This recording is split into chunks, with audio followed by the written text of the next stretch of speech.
Good morning, welcome to all Kartiki classes.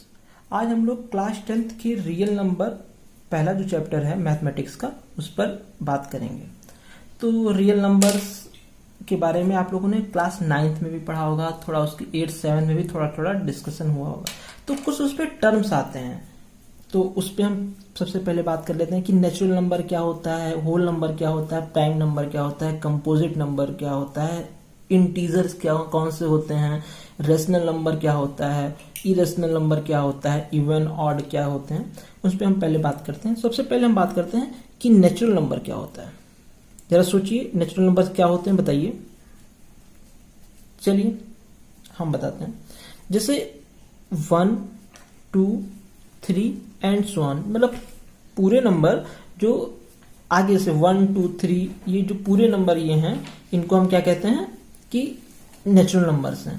जैसे 1 2 3 100 10 100 1000 लाख करोड़, ये सब नेचुरल नंबर्स में ही आ जाएंगे। अब बात करते हैं कि होल नंबर क्या होता है।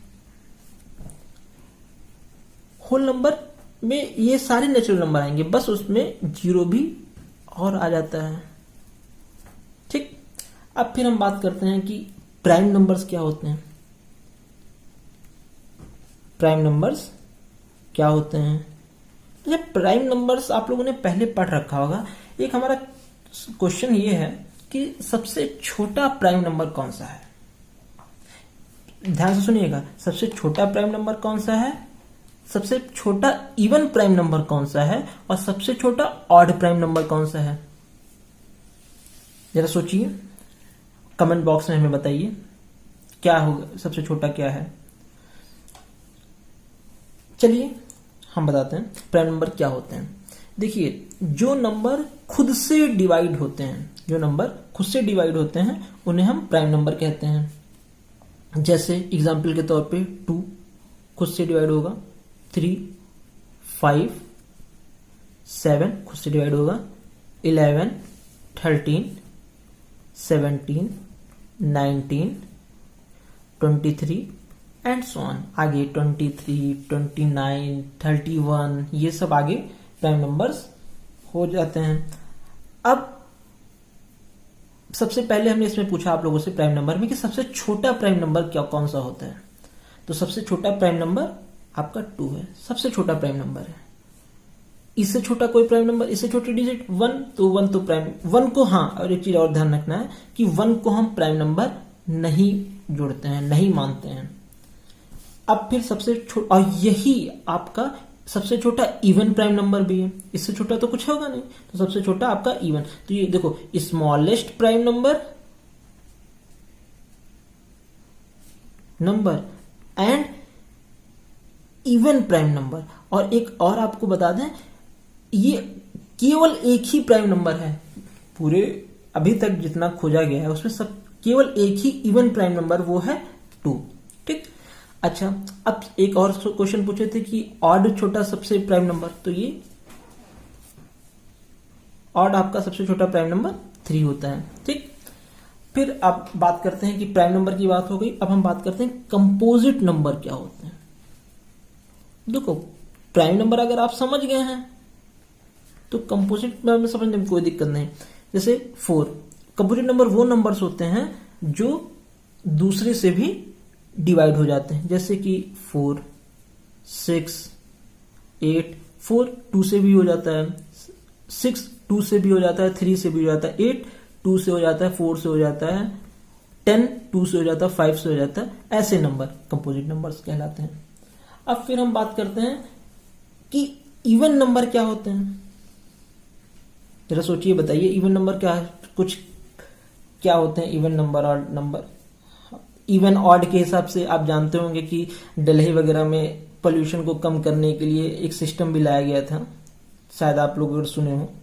तो इवन नंबर वो नंबर्स होते हैं, बताते हैं, इवन नंबर वो नंबर होते हैं जो 2 से डिवाइड हो जाते हैं।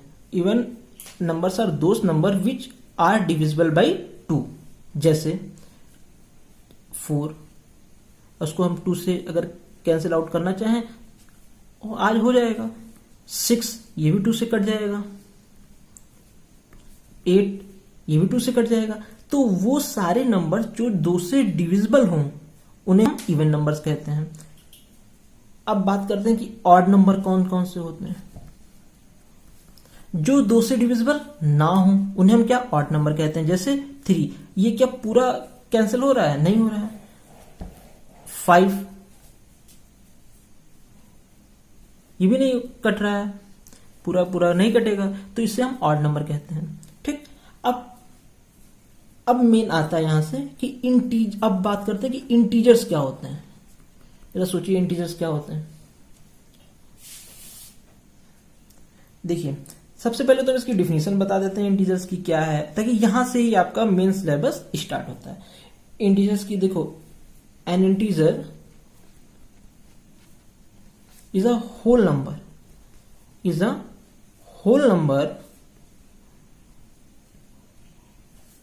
not a fractional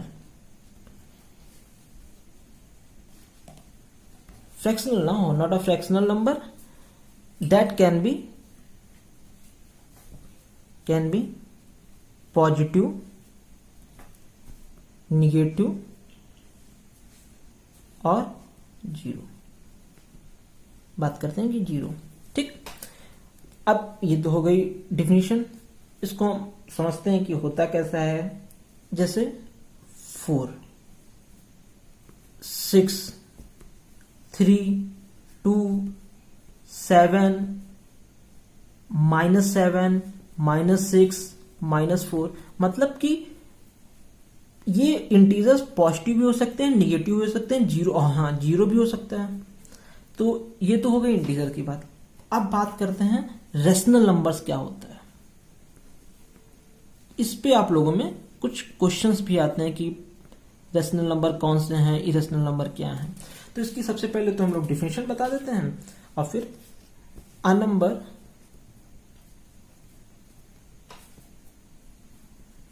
R is called rational number if it can be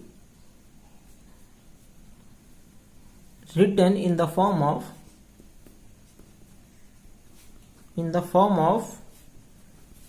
P by Q, where Q not equal to 0। ये तो हो गई डिफिनेशन। अब हम इसको देखते हैं क्या। जैसे एग्जाम्पल देख लेते हैं कि 7/3, ये P होगा, ये Q हो गया, और ये 3 0 के बराबर नहीं है। जैसे 11/2, 11 ये P हो गया, इंटीजर है ये आपका। और हाँ, एक बात और ध्यान रखिएगा, P और Q इंटीजर होने चाहिए।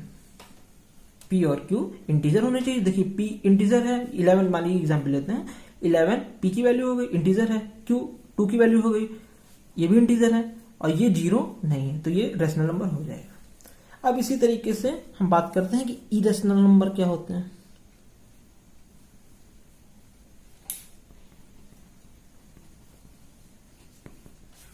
A number S is called irrational number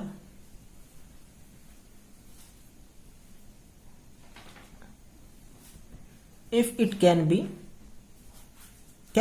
be written in the form P by Q। इस फॉर्म में हम नहीं लिख सकते हैं। अब इसका एग्जाम्पल देख लेते हैं। जैसे √2, √3, √5 और सारे जितने ये तुम्हारे रूट वाले होते हैं, ये सारे।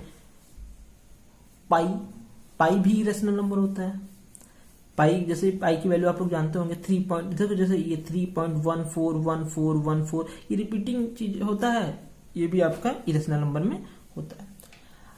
ये तो हो गया आपका बेसिक। अब आपको जो टॉपिक पढ़ना है इसमें आपको यूक्लिड्स डिवीजन एलॉगरिथम पढ़नी है, फंडामेंटल थ्योरम ऑफ अर्थमेटिक पढ़ना है, ये आपको कुछ टॉपिक पढ़ने हैं। तो आज हम लोग डिस्कस करेंगे यूक्लिड्स डिवीजन एल्गोरिथम। ठीक, इस पे क्वेश्चंस आते हैं। हाँ, आपको बता दें, जैसे इसका जो स्टेटमेंट है कभी कभी वेरी शॉर्ट में ही एक नंबर में पूछ लेता है।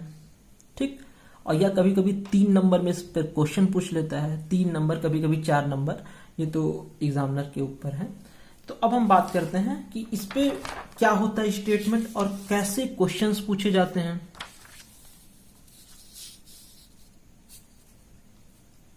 हाँ, अब बात करते हैं कि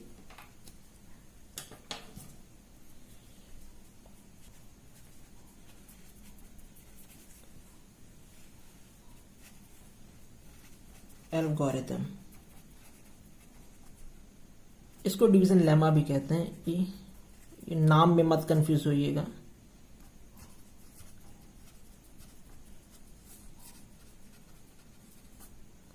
ठीक, अब इसका स्टेटमेंट देखते हैं और फिर इस पे बेस्ड क्वेश्चन देखते हैं कि गिवन पॉजिटिव इंटीजर्स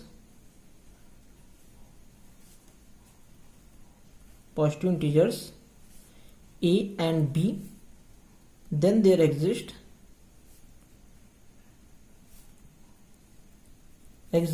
यूनिक। अरे यूनिक आप लोग जानते हैं यूनिक किसे कहते हैं? कमेंट बॉक्स में बताइए कि यूनिक किसे कहते हैं। ठीक, and satisfying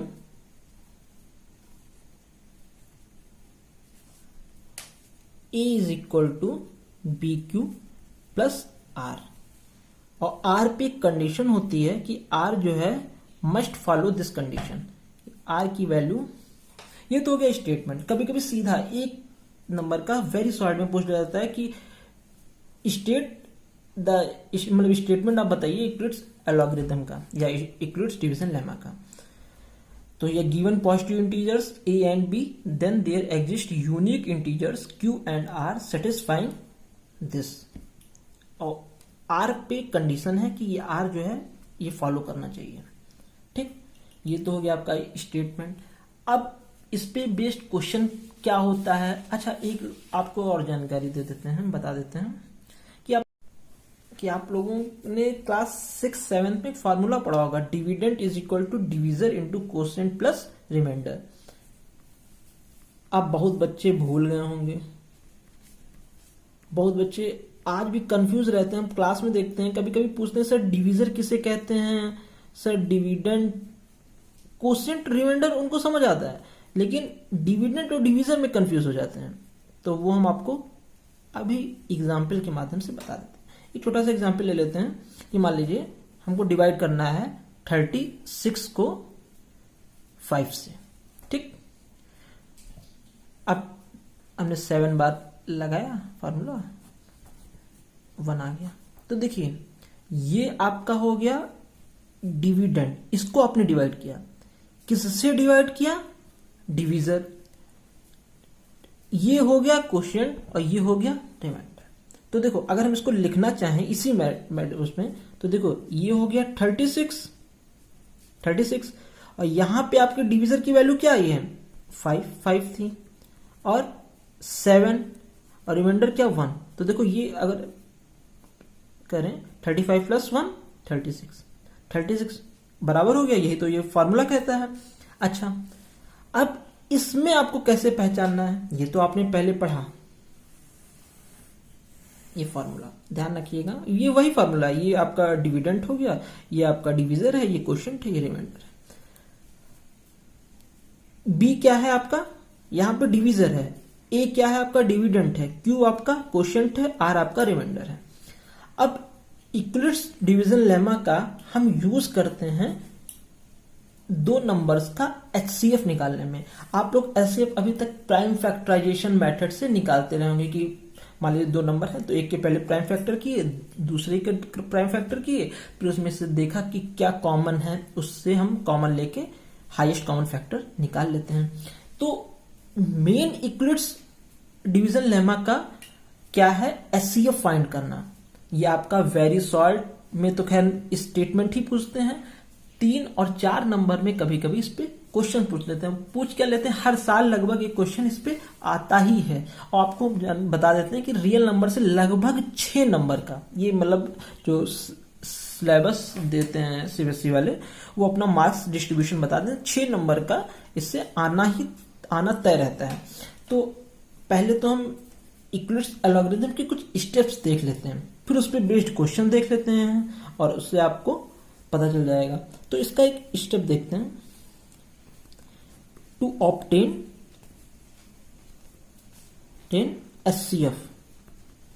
SCF highest common factor of two positive integers,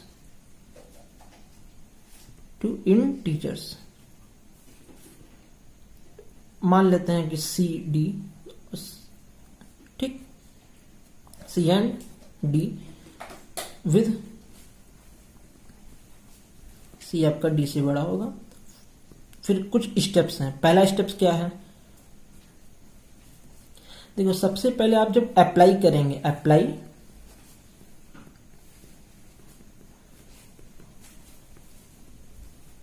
steps याद रखने की जरूरत नहीं, बस आप इसको एक बार देख लीजिए और फिर इस पे क्वेश्चंस आते हैं। ये स्टेप्स नहीं आएंगे, केवल क्वेश्चंस आएंगे। सो वी फाइंड, या हल्का so we find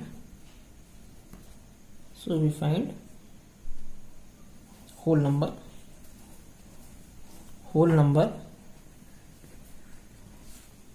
Q and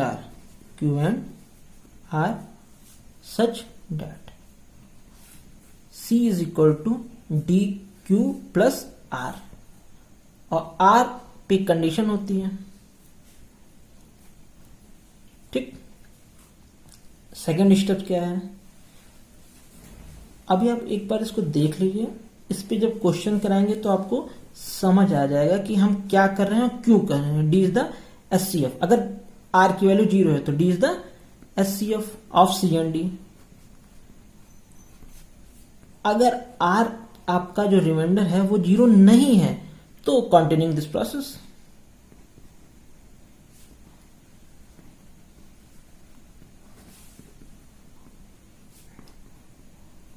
process, ठीक, ऑन D एंड R, ठीक। फिर स्टेप्स तीसरा आपका आ जाता है कि कंटिन्यू द प्रोसेस, और ये कब तक प्रोसेस रखेंगे, कंटिन्यूइंग टिल जब तक आपको भी 0, जब तक आपका 0 नहीं आ जाए, कंटिन्यू टिल रिमाइंडर भी 0।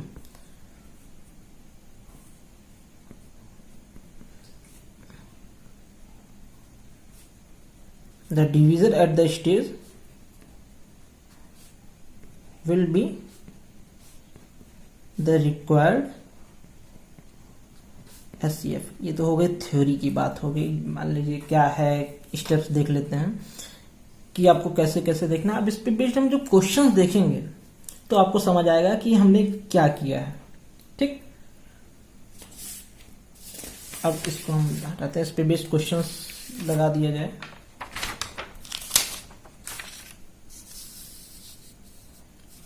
और बाकी आप लोग लॉकडाउन में पढ़ते रहें जरूर, ताकि इस समय आप लोग तो खाली ही हैं, मस्ती भी करें साथ में पढ़ते भी रहें।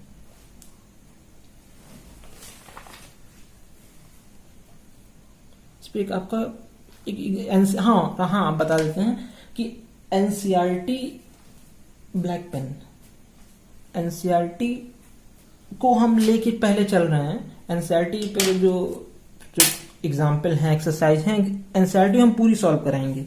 और उस पर फिर जैसे कुछ स्कूलों में RS अग्रवाल चलती है, कुछ में RD शर्मा या अन्य जो भी बुक्स चलती हैं, तो उसके भी क्वेश्चंस आप लोग को हम बाद में डिस्कस करेंगे। पहले एक बुक को लेके चलते हैं NCERT, ताकि वो ज्यादातर बुकों में वही चलती है और बोर्ड में लगभग 80% क्वेश्चन आ जाते हैं उसी से। अब पहला देखते हैं कि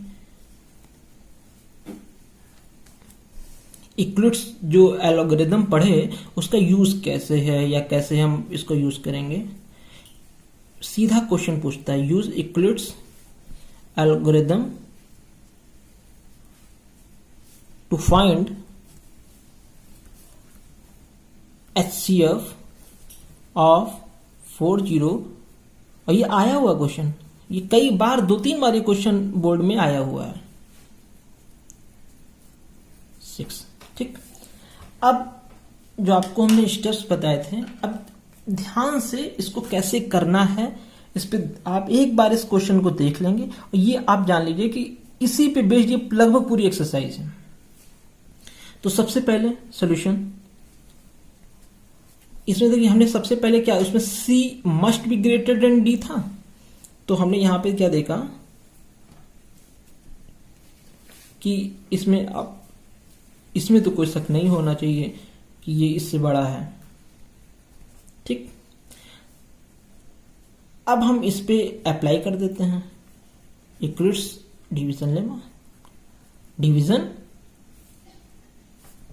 लेमा। बहुत बच्चे स्टेटमेंट्स करते हैं कि कितना लिखना है थ्योरी, आप सफिशिएंट लिख देते हैं, वो टीचर को समझ जाता है कि क्या आप कहना चाह रहे हैं। आपने किस पे लगाया है, एंड 4052 वी गेट। अच्छा, एक ये आपको करना नहीं है, आपको हम रफ पे केवल समझा दे रहे हैं कि आप कैसे सोचेंगे। एक बार आप देख लीजिए, फिर आपके स्टेप्स रहने हैं। देखिए इसमें इसको डिवाइड करना है, 12576 को 4052 से डिवाइड करना है।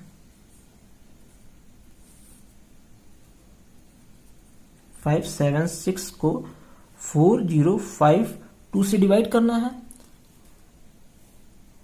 अब देखते हैं 4052 इंटू 3 करेंगे तो आपका आ जाता है 12156।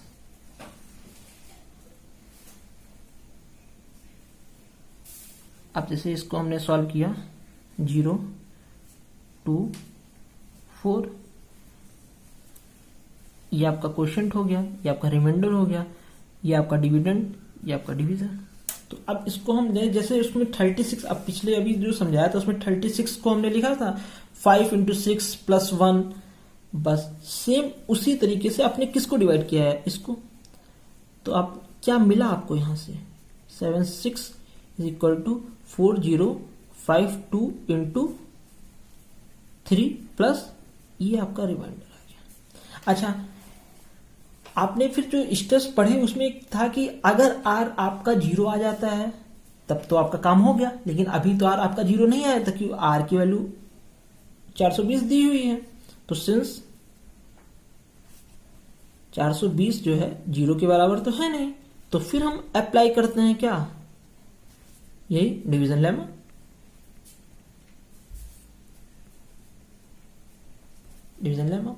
अच्छा, अब की बार हमको क्या डिवाइड करना है, अब की हमको 4052 को डिवाइड करना है। 4052 को डिवाइड करना है, किससे डिवाइड करना है, 420 से, इंटू अब क्या आएगा ये डिवाइड करके देखते हैं हम लोग। 4052 को किससे, इससे डिवाइड करना है, हमने डिवाइड किया, 9 बार लगा दिया,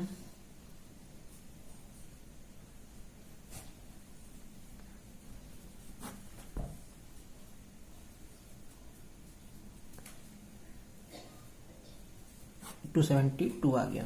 ठीक, तो इसको हमने कितनी बार लगाया, 9 प्लस एलसीएम आ गया 272। ठीक, सिंस फिर देखें कि हमने रिमाइंडर जो है आपका 0 के बराबर नहीं है, 0 नहीं है, तो हमने फिर अप्लाई कर दिया डिवीजन लेमा। अब की बार यहां पे हमको किसको डिवाइड करना है, इस बार हमको 420 को डिवाइड करना है, किससे डिवाइड करना है, 272 से। फिर हमने इसको डिवाइड करके देखेंगे तो एक बार ही ये लगेगा, रिमाइंडर 148 आ जाएगा। ये आपको करने की जरूरत नहीं है, मतलब फेयर पे, या आप रफ में अपने समझने के लिए, या आप भाई अगर नहीं कर पा रहे हैं, अगर आ रहा है आपको तो ठीक है, अगर नहीं आ रहा तो आप ऐसे करके कैलकुलेट कर लेंगे। ठीक है। अच्छा, यहां पे भी 148 जो है ये तो रिमाइंडर आया है भाई आपका, तो ये भी आपका 0 के बराबर नहीं है, 0 जी भाई, तो फिर हमने अप्लाई कर दिया। ये प्रोसेस आपको कब तक करनी है, ये प्रोसेस आपको तब तक करनी है जब तक आपका रिमाइंडर 0 ना हो जाए। तो 148 तो भाई 0 के बराबर नहीं है। इस बार किसको डिवाइड करना है? इस बार आपको 272 को डिवाइड करना है। और किससे डिवाइड करना है? 148 से डिवाइड करना है। अब 1 एक बार में लगाएंगे तो आ जाएगा, और ये आपका रिमाइंडर 24 आएगा। तो सिंस फिर आपको यही है, 24 आपका 0 के बराबर है नहीं, आप अप्लाई करिए डिवीजन लेमा। अब जब आपका इसके बराबर है नहीं तो आपको किसको डिवाइड करना है? इस बार आपको 148 को डिवाइड करना है, 24 से डिवाइड करना है। ठीक, अब 24 का सीधा सीधा अगर हम लगाएंगे 148 से, अब इसको आपको कितनी बार में जाएगा? आपका 5 + 4 सीधा कर लिए। अब रिमाइंडर 4 आ गया। फिर एक बार हम प्रोसेस करते हैं।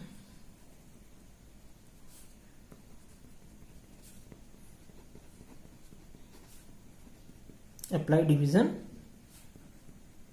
लेमा। अब देखिए इस बार आपको 24 को डिवाइड करना है, 4 से डिवाइड करना है, 6 बार में सीधा चला जाएगा, रिमाइंडर 0। जैसे आपका रिमाइंडर 0 आया आप रुक गए, आप सीधा रुके। अब यहां पे क्या आपका SCF आ जाएगा? ये जो नंबर आपका है जिससे आपने B जो था आपका, यही आपका SCF आ जाएगा। सो SCF ऑफ किसका किसकी बात की गई थी? 40522576 इज 4। ठीक, ये आपका आंसर आ गया। ये सीधा सीधा समझ में आया ये क्वेश्चन। तो अब हम अगले क्वेश्चन पे चलते हैं। अगले क्वेश्चन पे चलने से पहले आप लोगों को जानकारी दे देते हैं कि जो भी ये लोग वीडियो देख रहे हैं, आप लोग इसके आगे की क्लास चाहते हैं, और तो पहले तो सबसे पहले इसको अपने दोस्तों के बीच में शेयर जरूर कर दीजिएगा। और जो भी लोग आगे की वीडियोस चाह रहे हैं या आगे की क्लासेस चाह रहे हैं, वो इसी नंबर पर, कार्तिक क्लासेस के नंबर पर अपना नाम, अपने पिताजी का नाम और अपने स्कूल का नाम, बस 3 चीजों की जानकारी भेज देनी है। वो आपको वीडियो आपके व्हाट्सएप के माध्यम से आपको लिंक मिल जाया करेगी।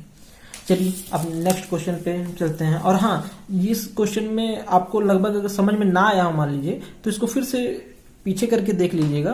फिर भी अगर कोई दिक्कत हो तो आप कमेंट बॉक्स में हमको बताइएगा, और इस पे हम अगले नेक्स्ट क्लास में इस पर हम डिस्कशन कर लेंगे। अब हम सेकंड क्वेश्चन पे इसी यूक्लिड्स एलॉगरिथम पर ही एक नेक्स्ट क्वेश्चन करते हैं। और हाँ, आपको एक और जानकारी और एक आपको बता देते हैं कि जो ये हम लोग बुक फॉलो कर रहे हैं वो एनसीईआरटी की ही फॉलो कर रहे हैं। और इसके बाद में जब ये हमारा सिलेबस कवर हो जाएगा तो हम और भी जो क्वेश्चंस प्रॉब्लम हैं जो प्रीवियस ईयर की हैं वो सब हम डिस्कस करेंगे। चलिए, तो एक्सरसाइज फर्स्ट का ही पहला ही क्वेश्चन है, यूजिंग यूक्लिड्स डिवीजन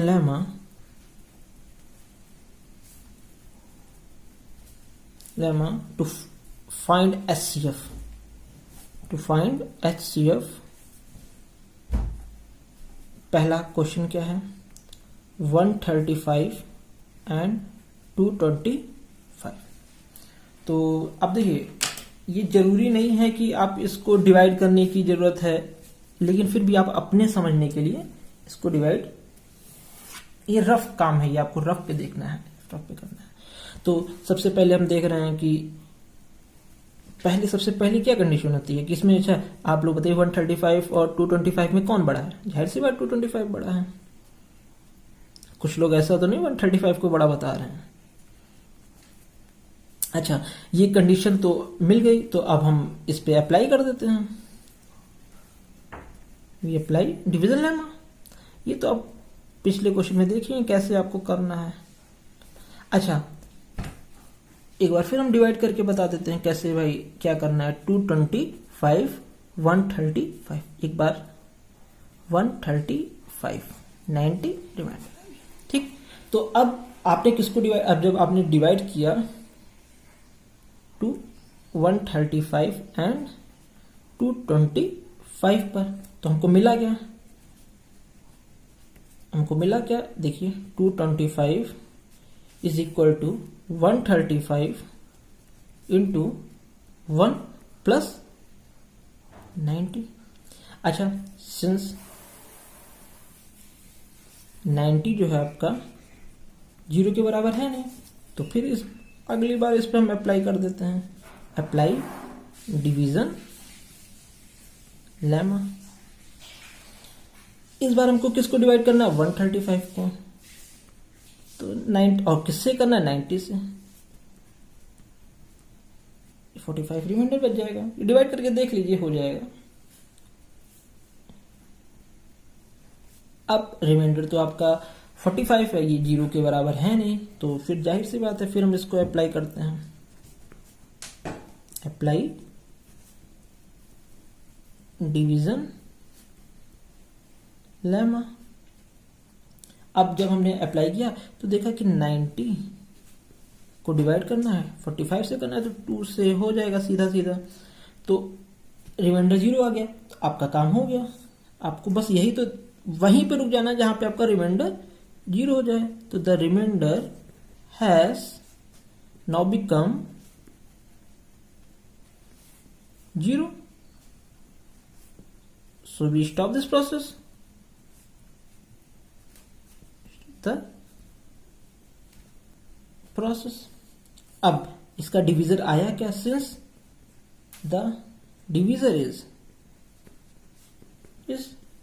45, तो एचसीएफ क्या हो गया, एचसीएफ 135 और 225 का आपका 45 आ गया। ये तो आपका एनसीईआरटी में, अब ये इसमें एक पार्ट ये है, 2 क्वेश्चंस और हैं एक्सरसाइज फर्स्ट में, ठीक है।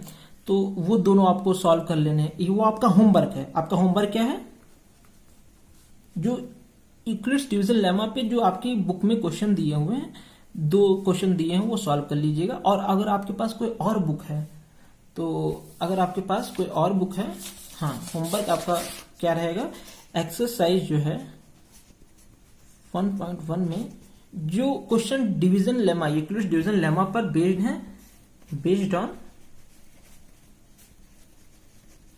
यूक्लिड्स लेमा, तो लेमा पे जो क्वेश्चन बेस्ड है वो आपको होमवर्क करना है। ये ऐसा नहीं है, ये ऑफलाइन तो है नहीं कि हम आपको देख लेंगे और ना करें तो आपको हम छड़ी या और भी जो प्रोसेस होते हैं मारपीट की, आप तो जानते ही हैं, क्लास में आप लोगों के साथ होता ही रहता होगा कि आपको सजा तो दे नहीं सकते, लेकिन इसमें आपको थोड़ी ईमानदारी बरतनी है, ठीक है। और ठीक है, फिर आज का लेक्चर यहीं पे रुकते हैं। और हाँ, वो अपना जो हम जानकारी आपको जो बताए थे, आप अपना नाम, अपने पिताजी का नाम, अपने स्कूल का नाम भेज दीजिएगा और इस वीडियो को शेयर ज़्यादा से ज़्यादा कर दीजिएगा।